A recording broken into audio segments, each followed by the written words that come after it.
Mau nasihat tentang wayu, saudara?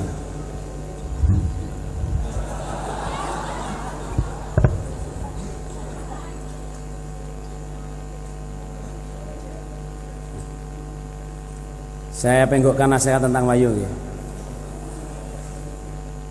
Memang sebenarnya topik puasa sudah selesai, saudara.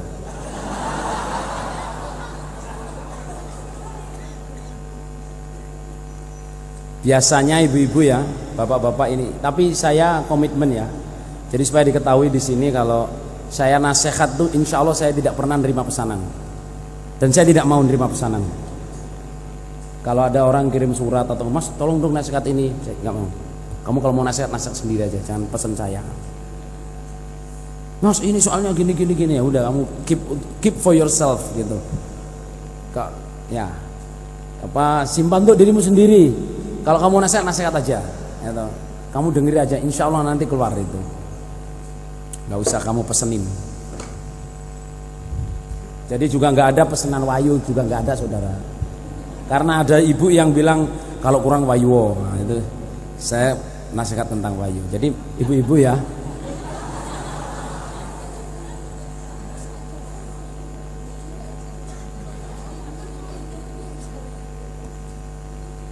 Nasihat wayu itu gini. Pertama, biasanya bapak-bapak ini mesen nasihat Mas Amir, nasihatin ibu-ibu supaya paham wayu. Tuh saya bilangin ibu-ibu ya, mestinya yang dinasihatin paham wayu itu laki-laki. Betul lah.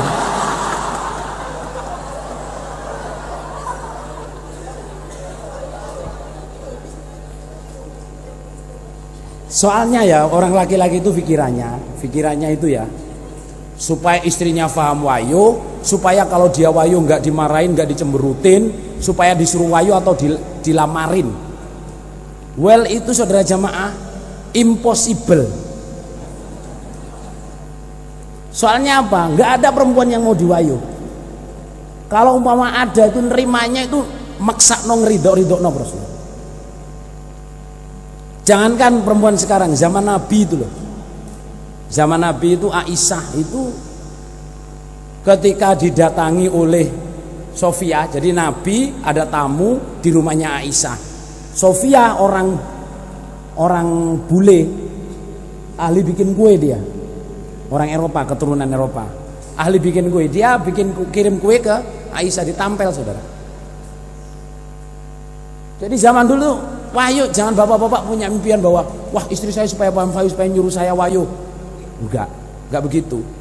Sampean laki-laki kalau kamu mau wayu harus mau resikonya, karena pahalanya di situ itu. Pahalanya ya dicemberutin, dituangin sayur, ya toh? Bajunya dikeluarin dari rumahnya, kunci pintunya, ya toh? Itu pahalanya di situ itu.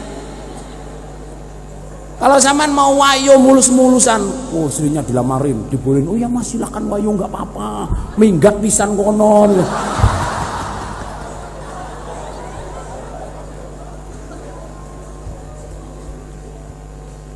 Jadi bapak-bapak kalau mau wayo aja, nggak usah nasihatin istrinya, wayo aja. Just do it man, tapi tanggung resikonya. Lah resikonya itu pahalanya itu, gitu loh. Resikonya pahalanya itu. Kalau perempuan ya sama wayu terus dia cemberut, nyeker gitu badannya. Apa? Oh nyakar dah. Bahasa Jawane nyeker. Atau sama dicemburoni, justru itu bumbunya wayu ada di situ itu. Lihat kalau orang wayu saudara jamaah biasanya itu ceweknya itu makin sregep. Yang tua asalnya nggak maca, akhirnya jadi maca. Nggak minum jamu, akhirnya minum jamu. Sampai suaminya jengkel, saudara. Wah istri saya ini gimana? Ditanya kamu itu kok bisa gitu, kenapa tuh dik? Sekarang kok lain gitu? Saya dapat oleh-oleh jamu dari Madura pak. Oh mana ini loh? Malam-malam istrinya tidur dibuang di sumur.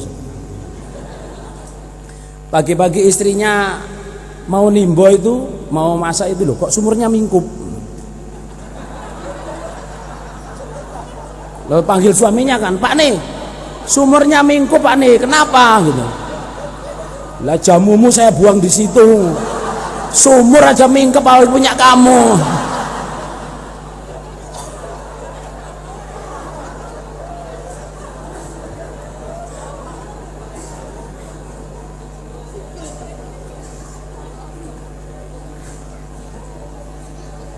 Itu ceritanya wakil gubernur Jawa Timur saudara, tapi bu gorong bu bener. Gak maksud saya gini ya, yang harus digarisbawahi itu orang wayuh ya, orang wayuh itu mulia ya, perempuan diwayuh itu mulia, tapi iblis setan menampakkan orang diwayuh itu hina. Nah orang wayuh itu mulia saudara. Karena apa? Khairu ummati aktsaruhum nisaan. Sebaik-baiknya umat saya itu yang istrinya banyak. Berarti dia kuat. Dicemberuti istrinya ya tetap bisa amal soleh. Kok bisa sama amal soleh sama istri sama cemberut? Jangan lihat atas, lihat bawah aja. Ya.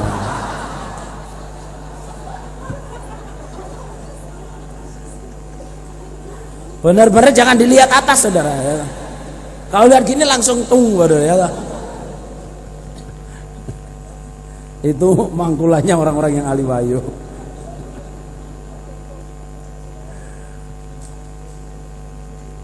Bab kadang kita mohon maaf ini ya, ibu-ibu saya beritahu ya, orang perempuan di wayuh itu mulia. Jandanya orang yang di wayuh itu mulia. Ya toh, wayuan. No. Berarti mereka itu sudah lulus. Dan di sorga nggak ada orang yang nggak wayuh, nggak ada orang yang nggak diwayuh. Nah itu. Bahkan orang yang diwayuh itu ada sebagian hadis itu orang yang diwayuh dan sabar itu mencium baunya sorga. Ya toh, mencium baunya sorga. Lah ibu-ibu supaya diyakini betul kalau wayuh itu qadar. Ya, wayuh itu qadar. Bisalah menerima qadar. Artinya gini. Laki-laki ya saman ikat tangannya di tiang ini, saman ikat tangannya, saya ikat kepalanya, saman ikat perutnya. Kalau waktunya nikah, kalau wayuh akan wayuh dia. Kalau qadarnya dia wayuh akan wayuh dia. Tawaleni peline, tawaleni sikile, tawaleni sembarang belum. Ucul pas belum ucul. Moro-moro duwe bojo onong piye carane lho. Oh nikah pakai telepon lho. Tapi biarpun sama lamar-lamarin, ayo Pak gini tak boleh no itu loh. Mbak itu loh rodok lemu, masih lemu aku. Iki lho sing kuru, kekurun. Soalnya wis seru nek bojone gak nang sing kuru kok ya. Iku ireng kekirangan mau wedi aku. Meskipun saman lamarin kemana-mana, kalau suaminya kodarnya nggak wayuh ya nggak wayuh. Mau berapa banyak orang laki-laki itu dilamar no bojone di nyonyol ora gelem. Mau boleh perkara dik. Lah ibu-ibu meskipun saman paham nggak usah nyonyol no. Loh ini saya nasihat betul ya. Ada orang tuh sok jagoan. Sok jagoan itu wah ini loh. Maksudnya itu nunjukin saya ini paham. Suami saya lamarkan saya. Mosok wis dadi pingsan iku pirang-pirang dina Rasul. Tawangi kecak maneh. Padahal yang lamarin dia. Jadi gak usah nyonyol no ben bojone wayu yo karepmu, gak wayu yo karepmu. Lho, wayu karepmu gak wayu karepmu.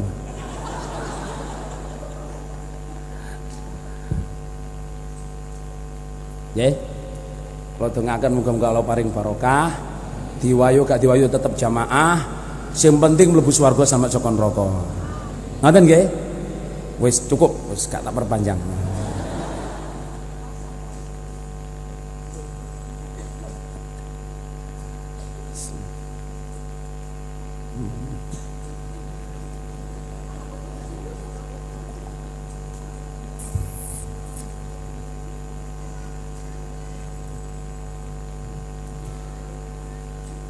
Suami istri itu saudara jamaah, cobaan yang terpanjang dan paling melelahkan dalam menuju surga ya suami istri itu.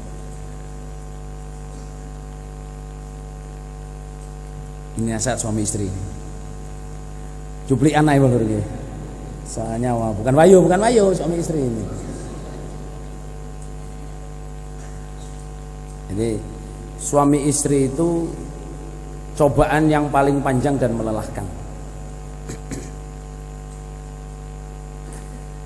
Kalau kita prepare, siap-siap sebelumnya saudara jamaah, kita insya Allah akan selamat. Kita akan selamat. Tapi kalau kita nggak prepare sebelumnya saudara jamaah, susah mau selamat dalam rumah tangga, itu susah.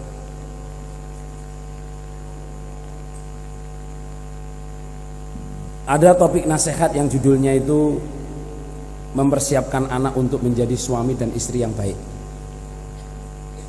Tapi itu makan waktu lama sekali.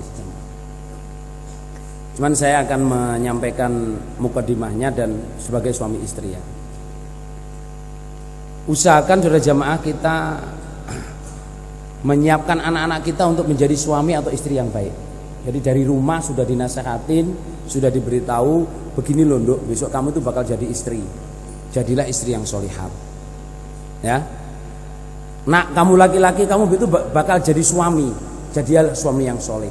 Suami soleh itu yang gini loh nak, bisa menafkahi istrinya lahir batin, bisa ngomong kepada istrinya dengan baik, bisa memaafkan istrinya, bisa mencintai istrinya karena Allah, bukan hanya karena nafsu, ya toh. Bisa ngomong baik kepada istrinya. Kalau istri, Duk, kamu besok bakal punya suami. Gak selamanya kamu senang. Senang atau tidak senang itu jalan surgamu.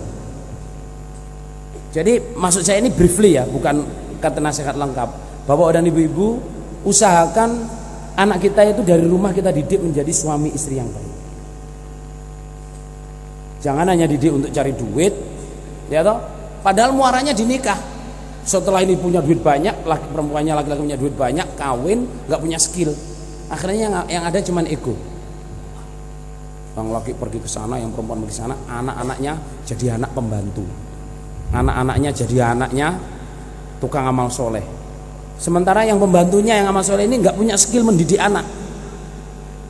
Makan ya anaknya ngasihnya, ngomong ya seenaknya ngasihnya, buka acara TV ya acara TV yang seenaknya dia. Bukan untuk ini anak kecil, anak ini nggak ada. Omongannya bukan omongan pendidik, karena dia nggak dididik untuk membesarkan anak. Padahal sejamaah, kalau anak-anak ini sejamaah kita didik menjadi calon suami atau istri yang baik itu, ini mempersiapkan anak untuk menjadi suami istri yang baik. Itu kita anak itu nikah itu insya Allah nggak ada masalah. Gak ada masalah. Ada orang tua datang ke saya sejamaah udah 67 tahun lebih, hampir 70. Datang ke saya dengan nangis. Nangis itu cuma ngomong, Mas Amir, saya ini salah besar. Apa salahnya Pak? Saya tidak mempersiapkan anak-anak saya dan anak-anak saya untuk menjadi calon suami atau istri yang baik. Sekarang sampai tua pun saya masih menuai buah tanaman saya sendiri. Anak saya sekolahkan ke luar negeri, saya sekolahkan ini, saya sekolahkan ini. Tidak saya didik menjadi calon suami saya. Sekarang menikah geger terus, urusan ini geger, urusan ini perselisihan terus, sampai saya ini masih pusing ngadepin gegernya anak-anaknya ini loh, karena nggak siap. Banyak orang tua yang pengen punya menantu yang baik. Banyak anak-anak gadis yang pengen dapat suami yang baik. Banyak anak-anak Joko yang pengen dapat istri yang baik. Kuncinya mudah saudara. Allah itu memberi kunci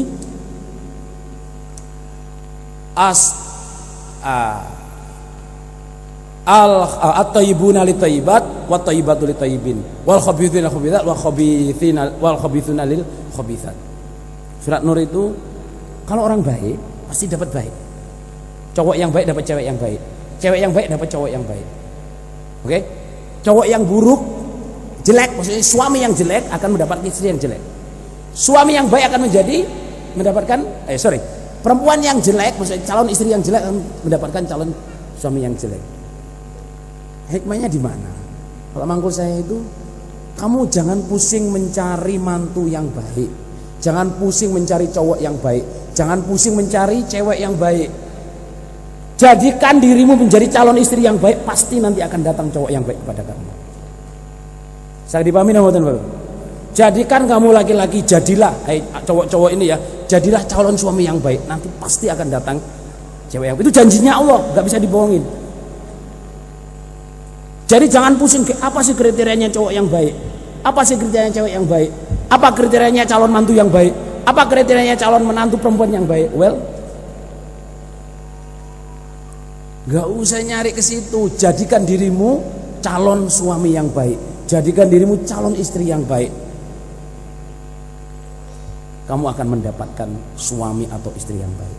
Karena apa? Kalau kamu sudah baik, Allah itu ngirimkannya baik. Meskipun kelihatannya tidak menyenangkan waktu pertamanya, tapi kamu harus yakin, saya sudah siap menjadi istri yang baik. Saya yakin suami saya ini dikirim ke Allah adalah suami yang baik.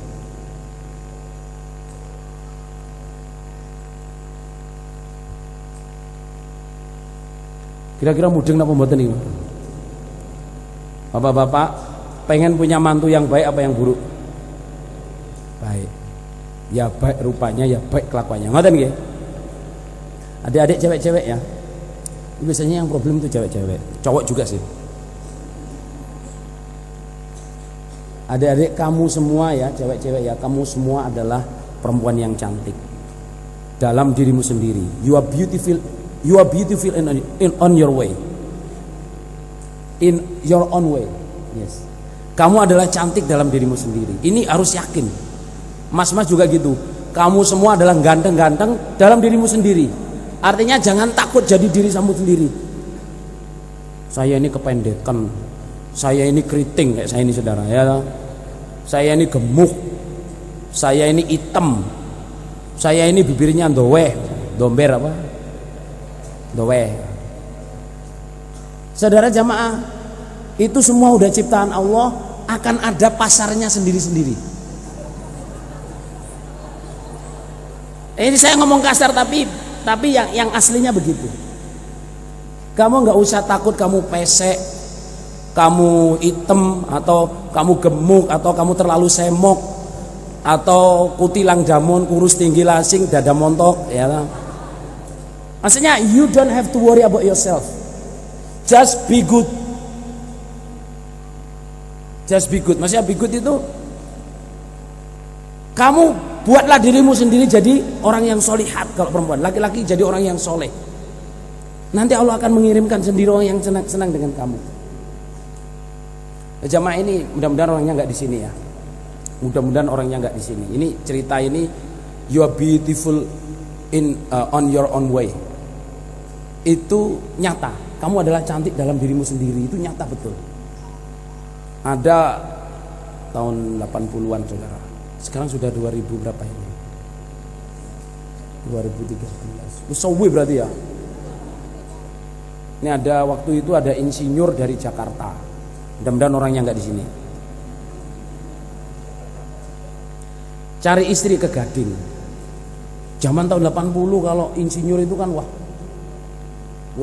saudara.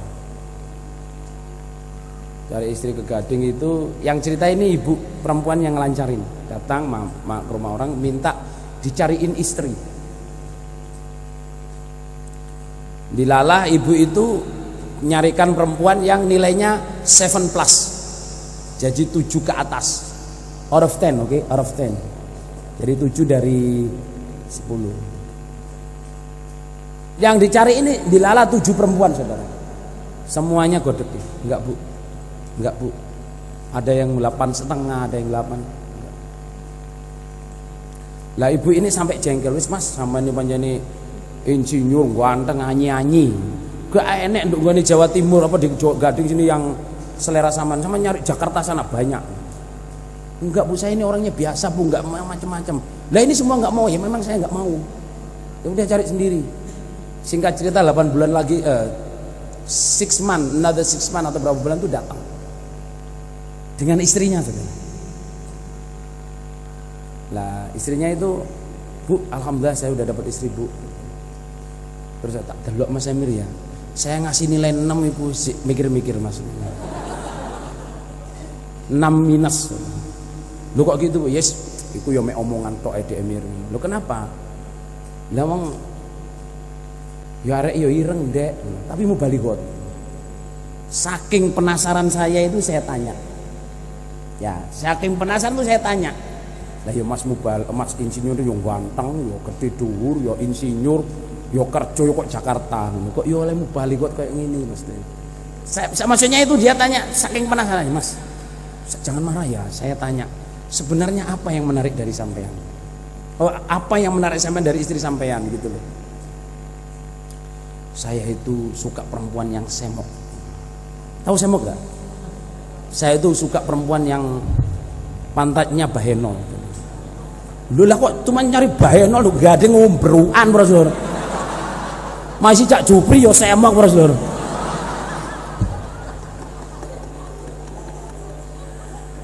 Maksudnya gini loh, ini kelihatannya bergurau saudara. Akhirnya kesimpulannya itu bahwa perempuan itu, kamu itu cantik dalam dirimu sendiri. Jangan pengen misalnya hidungnya pesek, bentang itu di gini orang. Cek mancung, lah sing mancung delep no. Kemancung. Sing keriting wis dilurus-lurus no, pakai gel, pakai apa pepet-pepetan niku lho. Ya usah wis bah brentik gak apa-apa, Bro, ya toh. Masih itu orang itu ada yang senang sendiri. Coba insinyur itu nggak ngelihat mukanya sudah, cuma lihat bokongnya. Ada orang ditanya, Mas, sama cewek istri sama domblek itu kok sama rabi toh? Biarin kayak permen. Ya.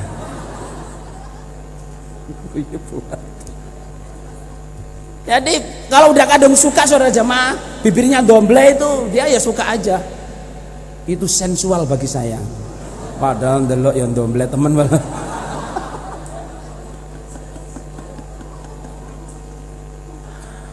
Istrinya pesek gitu kok ya senangnya setengah mati loh. Oh mepet Mas. Nggak ada renggangnya mepet itu.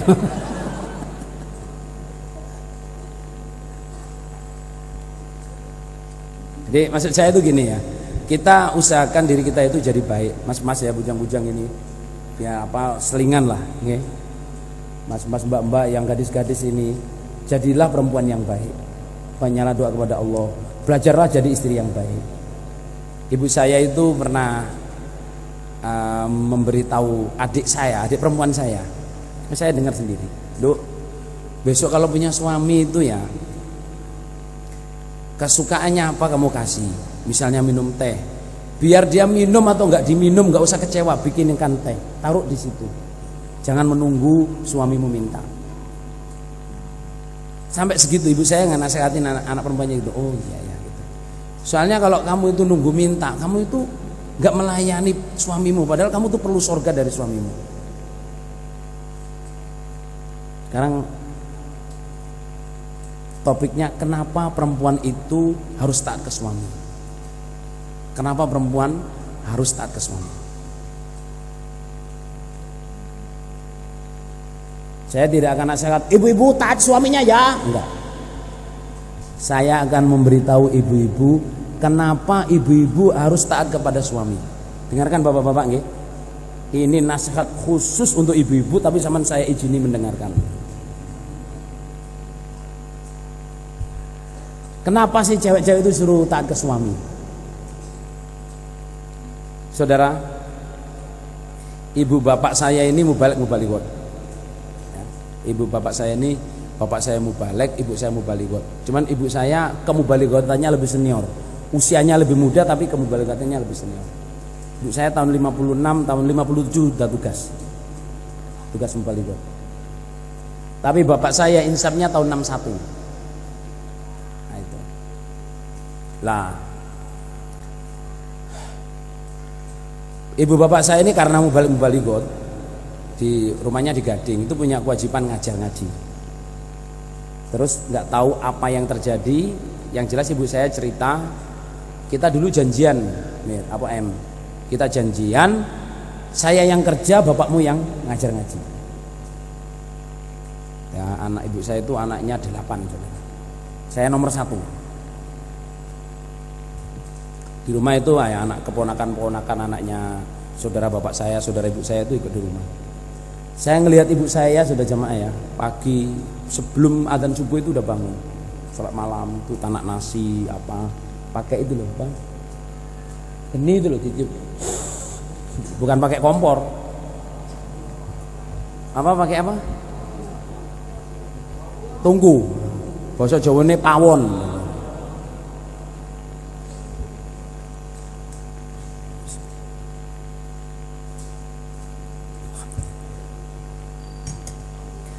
Mulai subuh sudah kerja, habis itu sholat ke masjid, anak-anak bangunin anak-anaknya sholat ke masjid, balik ke rumah ngajar ngaji kita sambil masak. Terus sebelum jam 6 kita semua udah makan anak-anak itu. Terus ibu saya pergi ke pasar, jadi ngajar ya masak ya ngajar ngaji, terus pergi ke pasar kerja. Nanti jam 11 jam 12 sudah pulang, masak lagi untuk anak-anaknya, sholat duhur karena belum istirahat, udah ngaji ibu-ibu, ngaji keputrian, ngaji apa sampai malam saudara, ikut sambung. Setelah sambung masih ngengetin sayur-sayur itu. Saya lihat perempuan ini kok kayak gini, maksudnya mulai kita semua belum bangun udah kerja, sampai kita semua udah tidur tuh masih ngerapiin rumah. Nah saya ngelihat keadaan ibu saya, tapi ternyata sudah jamaah, saya itu juga pertanyaan saya, kenapa sih perempuan kok harus taat ke suami? Saya cari jawabnya saudara. Ternyata ya di Bukhari itu diterangkan, perempuan atau istri disuruh taat ke suami itu adalah keadilan Allah untuk makhluk perempuan. Kenapa keadilan Allah?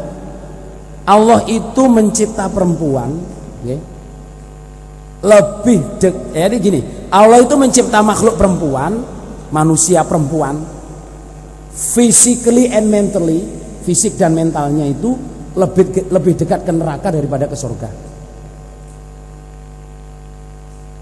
Halo ibu-ibu, mendengarkan apa enggak ini? Allah mencipta perempuan itu secara fisik dan mental lebih dekat ke neraka daripada ke surga.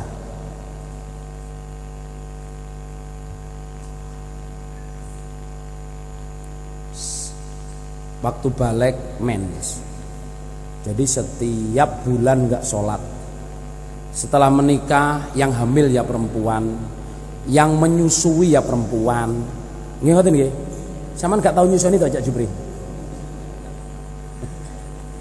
Yang hamil istrinya, yang melahirin istrinya, yang nyusui Cak Jupri, yang enggak saudara. Malah nyusu.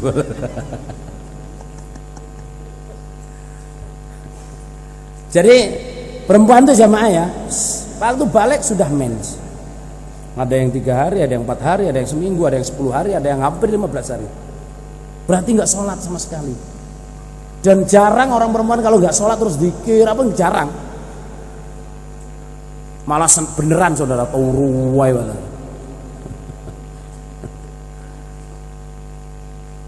Jadi secara fisik ngaku nggak ngaku perempuan tuh pahalanya kurang. Secara fisik tok. Apalagi setelah hamil, melahirkan, ada nifas. Setelah nifas nyusuin anak itu satu proses yang panjang saudara. Dekat dengan najis, mau mandi, apalagi nabla min dalik kena istihadah. Itu berat saudara. Tahu istihadah enggak? Keluar darah terus menerus tapi bukan haid. Itu berat. Jadi secara fisik dan mental perempuan itu lebih dekat ke neraka daripada ke surga. Makanya apa sih jemaah? Makanya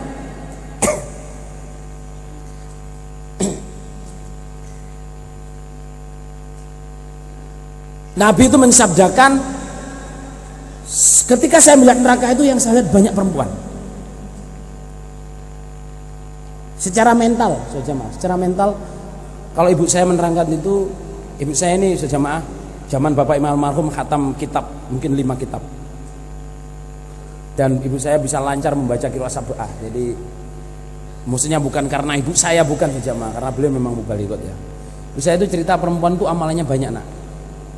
Tapi seperti belalang seperti kera mencari belalang, kebalik. Seperti kera mencari belalang. Jadi nebak gini, taruh di sini. Belalang kan gitu caranya. kera itu. Terus dapat lagi, kan nyari lagi. Nah, ini jatuh lagi. Jadi kera mencari belalang. Perasaannya banyak. Setelah dicari ya, loh malah nggak ada. Soalnya setiap gini dapat lagi, ditaruh di sini lagi. Ini udah terbang. Perempuan tuh amalannya banyak. Hamil, coba dilihat hadisnya itu.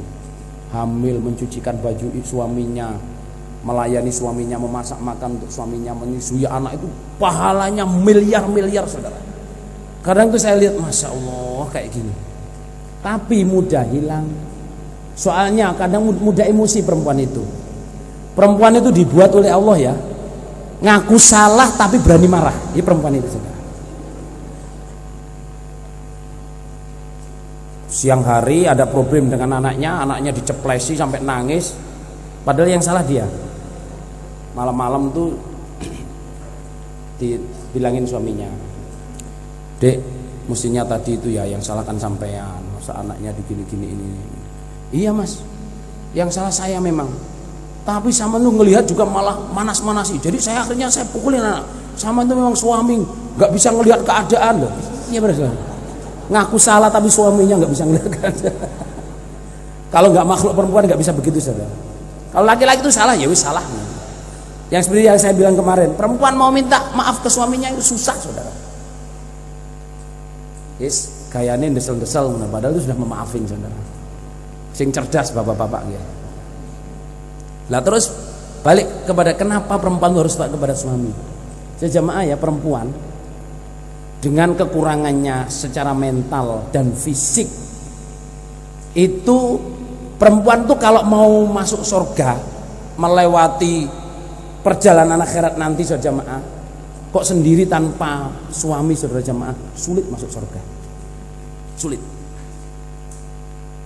Lah karena Allah maha adil, Allah tuh maha adil, maka Allah membuat kompensasi. Apa kompensasi?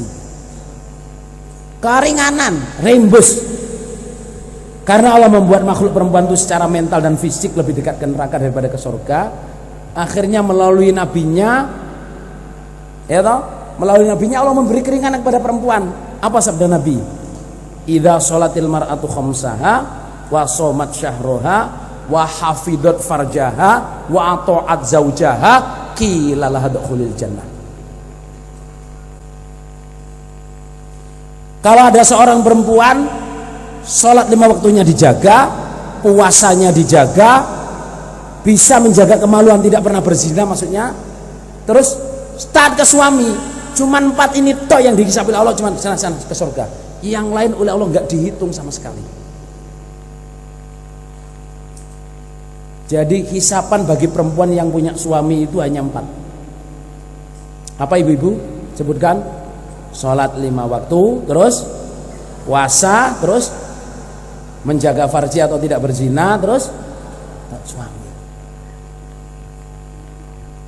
Taat suami.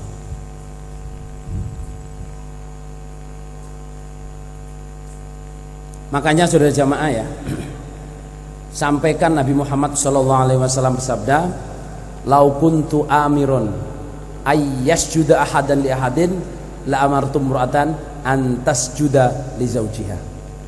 Seandainya saya boleh menyuruh, punya hak memerintah perempuan supaya taat ke suaminya. Seandainya saya boleh memerintah manusia sujud ke manusia, niscaya perempuan yang saya perintah sujud ke suaminya untuk mendapatkan ridho suaminya. Kalau di hadis sama-sama di Kitabul Adilah bunyinya, idza matatil mar'atu wa zawjuha an radin qila ladkhulil jannah. Ketika seorang perempuan meninggal dunia, suaminya ridho, maka Allah akan memasukkan perempuan itu dalam surga.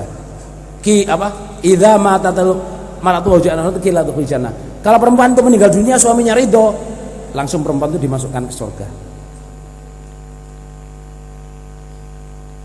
Berarti mbak-mbak yang belum punya suami, saya doain mudah-mudahan paling segera dapat suami yang barokah. Ya, ibu-ibu yang nggak punya suami, saya doain mudah-mudahan paling suami yang barokah. Ibu-ibu yang pengen menikah mendapat paring suami yang barokah. Di sini tim pernikahannya siapa? Ada tim pernikahannya apa enggak ada tim pernikahannya? Tim perkawinan. Tuh ngaco. Kelompok tak desa tak daerah. Kelompok. Tim daerahnya siapa? Oh iko. Siapa jenenge? Dolan rek sing ngacung lambi ireng iku sapa? Siapa itu? Lah ya siapa? Oh Pak Dimyati. Pak Dimyati dan yang lain-lain ya. Kalau ada perempuan belum nggak punya suami, baik perawan atau janda, terutama yang janda-janda, itu usahakan dilancarkan, oke, dilancarkan. Jangan menyangka paling nggak mau, jangan, harus ditanyain, Bu, sampean nggak pengen menikah? Wis tuwek kok pengen nikah? Ini ada yang lamar Bu, ya sudah mana?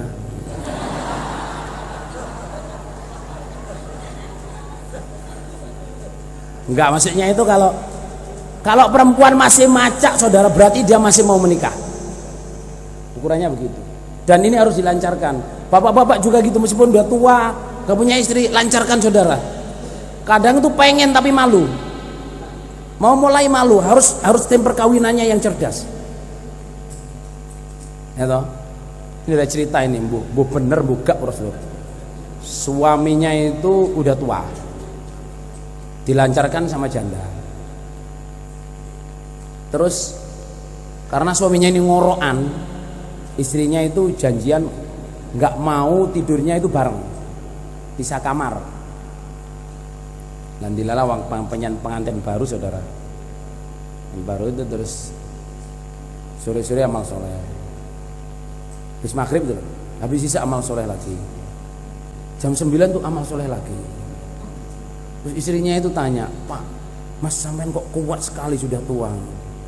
Apa yang kuat? Nah ini amal soleh sudah 3 kali. Loh ini 3 kali tak? Saya pikir pertama.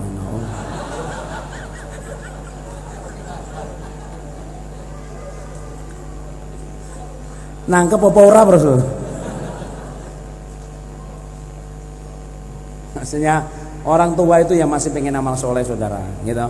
Tapi urusannya kalau kita bukan amal solehnya, apa? Surganya nanti itu loh. Mbak juga gitu, menikah saja, yang penting ganteng, paham, gak usah yang sulit-sulit ya toh. Biar ganteng gak apa-apa, yang penting paham, kan? Biar kaya gak apa-apa, yang penting luman, yang penting dermawan. Jangan elek, gak paham, melarat, medit pisan. Oblah bendalik saudara.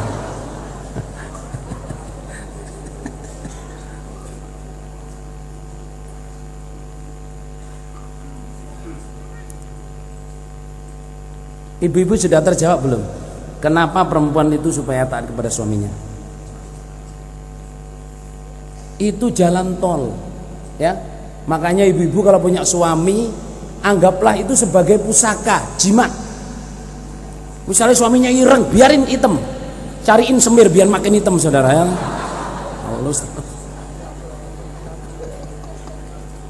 Keriting, biarin keriting saudara. Kalau junub gampang, nggak basah. Jadi kalau saya ini junub gini udah kering saudara.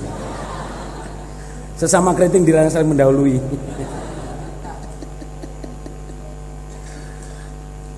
Biasanya suami sampean itu dari zaman itu jalan tol ke surga. Cintailah suamimu. Kalau orang bule itu bilang, ya dengarkan bapak-bapak ya, do not marry the women who you love, but love the women who you marry. Jangan menikahi perempuan yang kamu cintai, tapi cintailah perempuan yang kamu nikahi. Ngerti apa enggak maksudnya? Jangan menikahi laki-laki yang kamu cintai, tapi cintailah laki-laki yang kamu nikahi.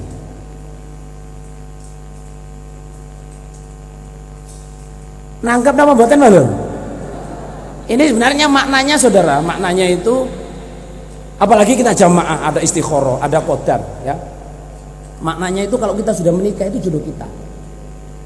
Kalau kita sudah menikah itu jodoh kita. Lupakan tentang masa lalu. Artinya apa? Kadang orang itu harus menikah kepada laki-laki atau perempuan yang bukan cintanya, bukan cinta pertamanya, atau bukan idamannya, atau bukan idealnya. Wes kadung tanda tangan mulai rapi. Lah kalau sudah dinikah berarti itu memang hasil istikharahnya, hasil doanya mulai kecil sampai tua sampai nikah itulah hasilnya. Cintailah suamimu, cintailah istrimu. Jadi kata-kata orang bule kelihatannya gurau saudara, tapi jangan menikahi laki-laki yang kamu cintai, tapilah cintailah laki-laki yang kamu nikahi. Jangan menikahi perempuan yang kamu cintai, tapi cintailah perempuan yang kamu nikahi. Memang betul kalau sudah dinikah harus cintai saudara. Segala sudut, meskipun biar asalnya langsing, saya jadi langsung, ya tetap dicintai saudara. Atau kebalikan, dulu asalnya langsung, terus sekarang jadi langsing, ya tetap cinta no. Kamu tuh saya nikahi dulu soalnya kamu itu semok, gendut. Soalnya ada orang itu laki-laki yang suka ya perempuan itu yang gendut tapi kelihatan langsing. Iya, gendut kelihatan langsing.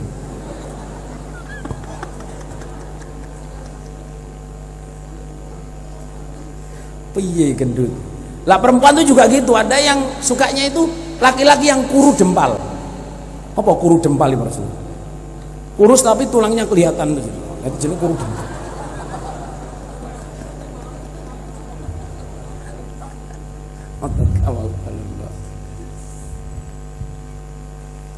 Saudara, untuk perempuan ya, Bapak Imam almarhum Haji Nur Hasan itu cerita, perempuan yang bisa mencintai suaminya, menghormati suaminya, mentaati suaminya itu membuat suaminya itu derajatnya tinggi. Ini cerita ya, ceritanya Bapak Haji Nur Hasan. Judulnya ceritanya itu Drono RTT. Drono RTT. Atau namanya laki-laki namanya Drono RTT. Saya tulis itu saudara, cerita itu saya tulis. Drono RTT.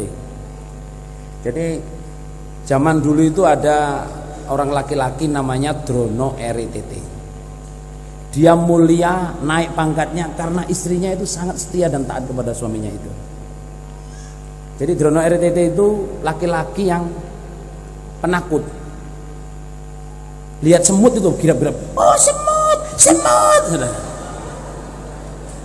Apalagi lihat ayam, lihat coro, wah girap-girap saudara. Saking takutnya sama binatang itu, oleh istrinya itu digendong pakai gendongan di belakangnya. Jadi suaminya kalau nutu itu, istrinya kalau nutu itu menumbuk padi, itu suaminya digendong. Soalnya daripada teriak-teriak datang, semut, semut, semut. Ada pite. Jadi sama istrinya kemana-mana digendong saudara. Jadi istrinya itu ini jalan surga saya, jadi ya kemana-mana saya gendong, nggak apa-apa saya terima, saya punya suami kayak gini. Nah itu. Terus dilalah saudara jamaah suatu hari itu di kerajaan situ itu tanamannya itu dirusak oleh ketek babon. Ini cerita Bapak Nur Hasan saudara. Ketek babon itu ya tanaman-tanaman itu dirusak sama kera. Ini diusir sama bala tentara itu nggak bisa, dipanah, ditombak nggak bisa. Tetap besok balik lagi. Lah rajanya itu ngipi, yang bisa ngusir ketek babon ini namanya Drono RTT. Akhirnya dicari siapa Drono RTT ini. Nggak taunya kedengar raja. Drono RTT itu kok ngusir ketek babon. Ambek semutnya girap-girap ya.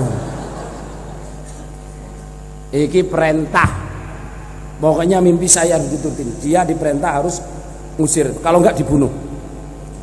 Keluar suratnya raja itu datang. Adok pintunya, Bu. Ini perintah raja. Suami sampean diperintah untuk ngusir ketek babon yang merusak tanaman kerajaan ini. Oh, nangis gimana suami saya suruh ngusir ini. Semut aja takut ini. Jangankan lihat ketek, lihat coro loh, bengok-bengok. Kemana-mana saya gendong suami saya itu. Ini perintah. Kalau enggak suami sampean saya belek, pedangnya dikeluarkan. Langsung, jangan Pak, jangan wis mboten apa-apa. Suaminya, "Jo bojo. Kang Mas awakmu diperintah ngusir ketek babon ngono, gak dibaleh ngono." Ya wis, mbokne tak lakonane. Saya kerjakan. Syaratnya buatkan saya rumah-rumahan, gubuk di tempat yang kira-kira akan dirusak ketek babon. Tahu gubuk nggak saudara? Kayak rumah saung, bahasa Sundanya saung. Lah, ikat badan saya di tiangnya itu. Jadi dia minta dibikinkan saung yang kuat, terus badan saya ikat di situ. Jadi nanti kalau ketak datang itu saya berani gitu loh.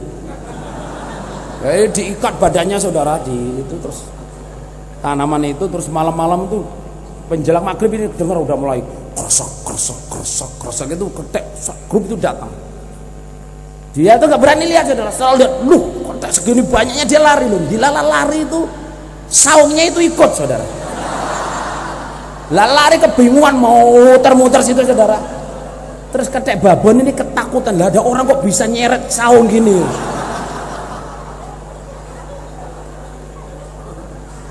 Akhirnya kerannya itu saudara jamaah nggak pernah kembali lagi.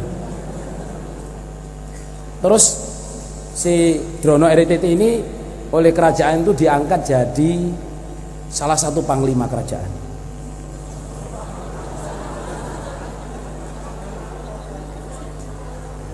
Lah pancene bojone tak lur dipanggil ambek raja wis pokoke dadi punggawane raja. Dilala suatu hari itu kerajaan sebelah yang biasanya bayar upeti itu tidak mau bayar upeti, menantang perang. Lah keputusan raja gampang aja. Ini kerajaan ini kuat. Dia udah tahu raja itu sebenarnya kuat, tapi ini sekarang udah saatnya dia itu pengen nyerang kerajaannya Dorono RTT ini. Nggak mau bayar upeti. Nah, terus raja langsung, wes panglimane saiki Dorono RTT. Sakti Mandraguna lho. Diperintah gitu ya kemeringet deh lho. Piye iki lho. Lah kalau jadi panglima jalan kaki apa naik kuda? Harus naik kuda, naik kuda. Wah.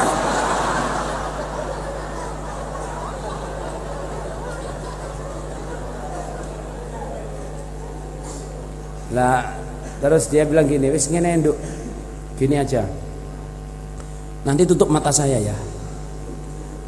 Tutup mata saya, terus kalau sudah waktunya dengnya perang itu, kamu naikkan saya kuda, kamu ikat badan saya di kuda itu.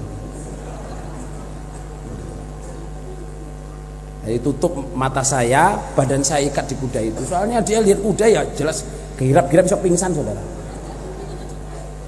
Udah itu dilalah, singkat cerita itu mata ditutup, kan? Terus dinaikin kuda. Biasanya kalau perang zaman dulu itu kan nggak langsung perang, sih jagoannya sini sama jagoannya sini. Jagoannya ini udah maju. Ayo jagoan kerajaan situ keluarkan jagoanmu. Drono RTT ini. Keluarin, diikat itu. Orang sana ngeremehin, wah, panglima ditaleni, wong ati mati ditaleni. Kan ya orang kayak orang sakit saudara. Dia pesen, nanti kalau sudah ngadepin itu, kamu sogok burungnya kuda ini biar lari. Jadi udah depan gini, ya pokoknya pesen, wong panglima saudara. Pesen nanti sogok burungnya ya. Disogok burungnya, kudanya kaget saudara. Lari saudara, terus lari itu kan dia takut. Setelah dibuka itu dia lihat, wah takut. Kudanya itu ya lari gini, terus ada pohon kelapa itu disaut, saking takutnya disaut itu tercabut saudara. Lah bala tentara sana lihat, luh tiba sakti bae. Langsung kabeh mulai kalah menyerah.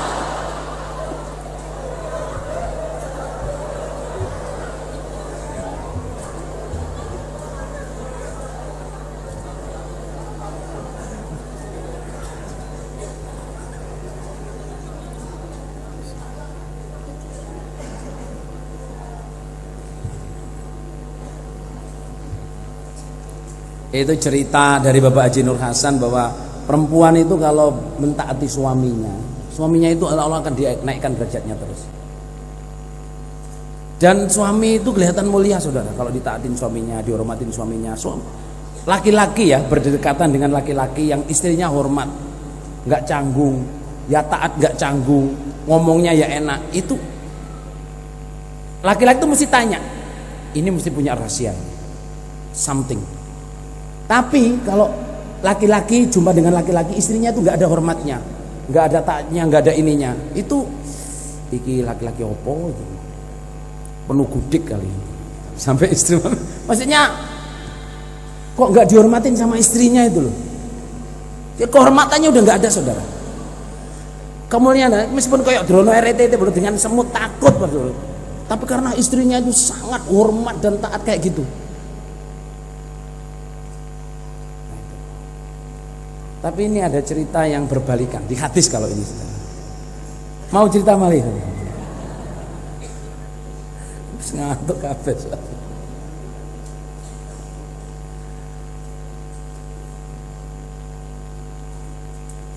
Saya udah baca hadisnya ini, cerita di kitab Khuluqul Mukmin, akhlaknya orang iman. Itu ada hadis yang diceritakan oleh Nabi juga. Kebalikannya,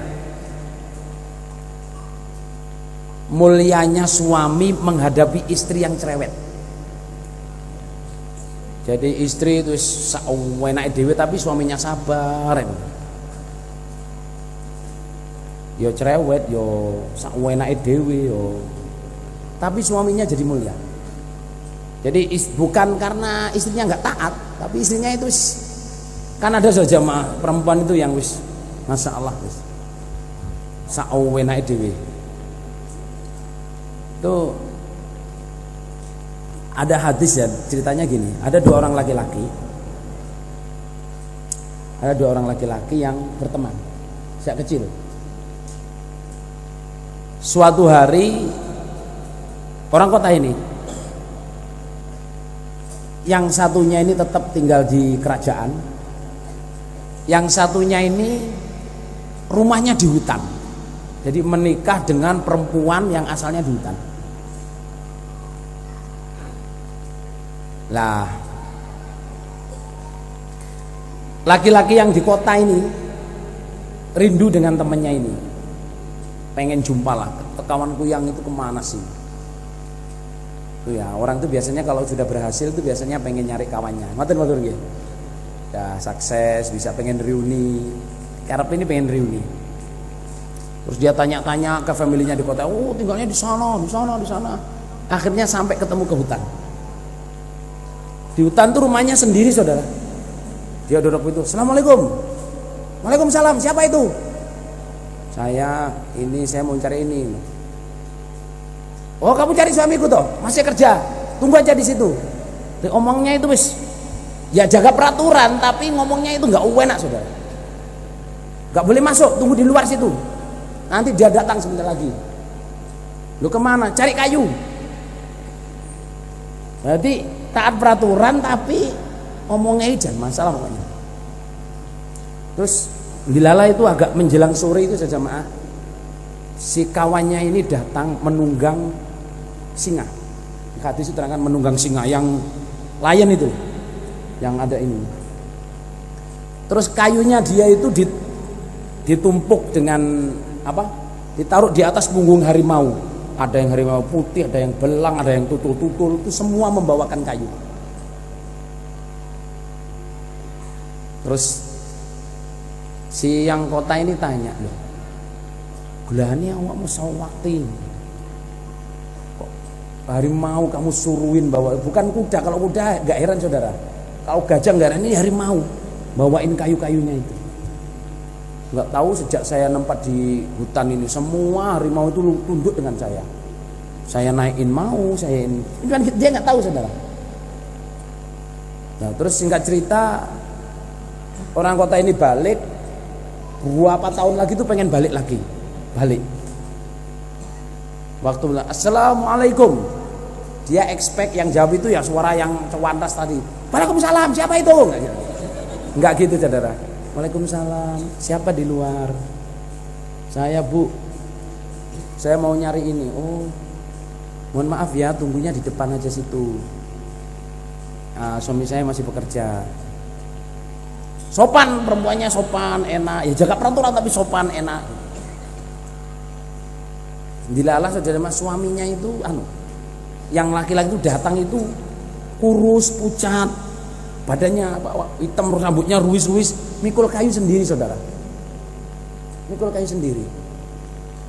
Terus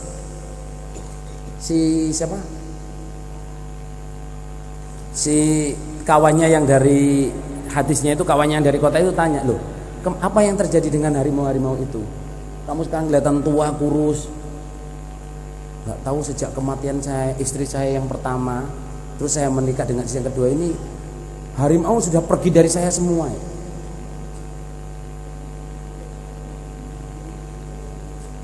Nggak mau lagi saya suruh-suruh, saya naikin, nggak mau. Nah itu ternyata kesimpulannya sudah jamaah, laki-laki yang bisa menghadapi istrinya, sabar, pemaaf, meskipun istrinya cewantas ngomongi saenake, wis tak sepuro, itu melebihi saktinya orang sakti. Hadisnya kesimpulannya gitu.